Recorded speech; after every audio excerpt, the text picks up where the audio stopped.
Well, good day. We're joined by Terry Aberhart with Aberhart Farms, and wanted to talk to Terry a little bit about Biosol and his experiences with Biosol today. So, Terry, tell us, when did you first apply Biosol on your farm? Yeah, that's a good question. I'm pretty sure it was 2015 was the first year. Let me think about this. Yeah, because we would have had our fifth year was actually a year ago, I think. So maybe it was 2014. I have to think about that. But yeah, it's been a while. We were probably the first ones to apply in Saskatchewan, anyways, with Biosol, and been working with it for quite a while now with our farm and with some of our clients through our agronomy business as well. Mm-hmm. Yeah, well, that was really the reason I wanted to talk to you today, was because to my knowledge, you were the first person to apply Biosol on a field in Saskatchewan. And so you'd be a great person to deal with this issue of how long does it last and what can we get out of it. So yeah, so 2019 would have been year 5 on the very first fields that were applied, right? So as you've gone through these, I guess 6 years now of applying Biosol, what has been your general program on your farm and your approach as far as what fields get Biosol and when, and what rates have you been going?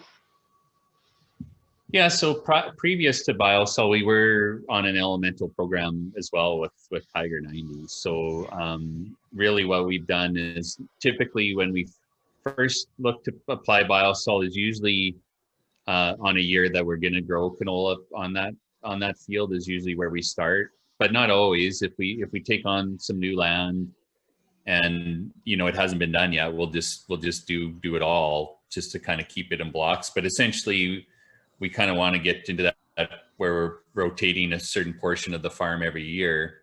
But yeah, ideally it's nice to get that when you're doing a multi-year application, and canola is a crop that typically does use more sulfur to start that way. But essentially we just look at what makes sense to build into our rotation and the times that we want to reapply and just eventually get the whole farm covered. So it's, and try to spread out that cost kind of, so it's not all, you're not getting all of the farm bill in 1 year and then not having to spend anything for the next 5 years, which is fine, but maybe a little bit hard on your cash flow.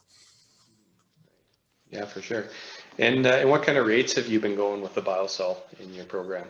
Yeah, so we've been going at the 220 rate initially, especially if there hasn't been any kind of bridge strategy. We normally at times as well do utilize the VR aspect of it, just simply on a couple basis with higher yielding areas will typically require more sulfur, and the lower yielding areas usually are lower areas of the field too, which the sulfur leaches down there and typically have higher levels as well. So we'll do a little bit of variable rate there where we'll jack up the rate maybe 10 or 20% in those knolls and hilltops where there be maybe a little bit of leaching go on over time, and then same thing, maybe reduce 20% in the lower areas of the field. But and then when we've been looking to reapply now, depending on the situation and what you do, we'll either go 5 years or go into like a 3-year program or a little bit shorter rotation, just to kind of, if rented land maybe or whatever the scenario may be. We have been doing some kind of 3-year rates now on reapplications depending on the situation.